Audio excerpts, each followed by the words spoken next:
दोस्तों आज अगर दुनिया के सबसे बड़े सुपरस्टार्स की बात होती है तो उसमें एक नाम हमेशा लिया जाता है, शाहरुख खान। लोग उन्हें किंग खान कहते हैं, बॉलीवुड का बादशाह कहते हैं, लेकिन उनकी कहानी सिर्फ सक्सेस की कहानी नहीं है। ये कहानी है एक ऐसे लड़के की जिसके पास ना कोई फिल्मी बैकग्राउंड था, ना कोई बड़ा सपोर्ट, ना कोई गॉडफादर, फिर भी वो पूरी दुनिया का सबसे बड़ा सुपरस्टार बन गया। लेकिन आखिर कैसे? शाहरुख खान का जन्म 2 नवंबर 1965 को न्यू दिल्ली में हुआ था। उनका परिवार मिडिल क्लास था, पैसे बहुत ज्यादा नहीं थे, लेकिन परिवार में प्यार और सपोर्ट जरूर था। बचपन से ही शाहरुख काफी एनर्जेटिक थे। उन्हें एक्टिंग करना, लोगों की मिमिक्री करना और स्टेज पर परफॉर्म करना बहुत पसंद था। स्कूल में भी वो हर चीज में आगे रहते थे। स्पोर्ट्स हो, ड्रामा हो या पढ़ाई, हर जगह उनका कॉन्फिडेंस अलग दिखाई देता था। लोग कहते हैं कि उनके अंदर सुपरस्टार वाली एनर्जी बचपन से थी, लेकिन जिंदगी हमेशा आसान नहीं रही। कम उम्र में ही उन्होंने अपने पिता को खो दिया और कुछ समय बाद उनकी माँ भी इस दुनिया से चली गई। एक इंसान के लिए अपने माता पिता को खोना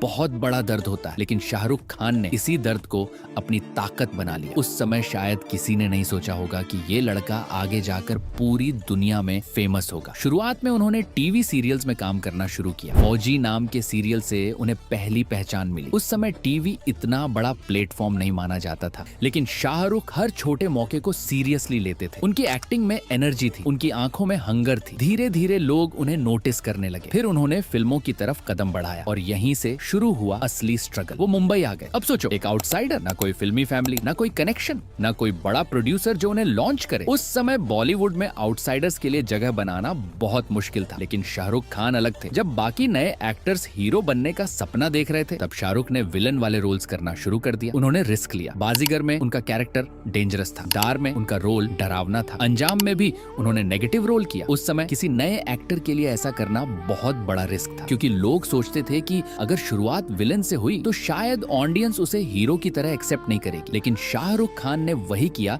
जो कोई करने की हिम्मत नहीं करता था, और यही चीज उन्हें सबसे अलग बनाती है। उनकी एक्टिंग इतनी पावरफुल थी कि लोग उनसे डर भी रहे थे और इम्प्रेस भी हो रहे थे। धीरे धीरे बॉलीवुड समझने लगा कि ये लड़का अलग लेवल का एक्टर है, लेकिन असली तूफान अभी आना बाकी था। 1995 में एक फिल्म आई, दिलवाले दुल्हनिया ले जाएंगे, और इस फिल्म ने इंडियन सिनेमा की हिस्ट्री बदल दी। राज नाम का कैरेक्टर इतना फेमस हुआ कि हर लड़का वैसा बनना चाहता था। उनका हाथ फैलाने वाला पोज, उनकी स्माइल, उनका रोमांस, सब कुछ आइकॉनिक बन गया। उस समय लोगों को पहली बार लगा कि रोमांस को भी इतना स्टाइलिश और इमोशनल बनाया जा सकता है। फिर एक के बाद एक हिट फिल्में आने लगी। दिल तो पागल है, कुछ कुछ होता है, मोहब्बतें, कभी खुशी कभी गम, कल हो ना हो। इन फिल्मों ने शाहरुख खान को सिर्फ सुपरस्टार नहीं बनाया, बल्कि लोगों का इमोशन बना दिया। उनकी फिल्मों को फैमिली के साथ बैठकर देखा जाता था। लोग रोते थे, हंसते थे और उनके कैरेक्टर से इमोशनली कनेक्ट हो जाते थे। धीरे धीरे उनकी फैन फॉलोइंग सिर्फ इंडिया तक सीमित नहीं रही। जर्मनी, यूएई, यूनाइटेड किंगडम और दुनिया के कई देशों में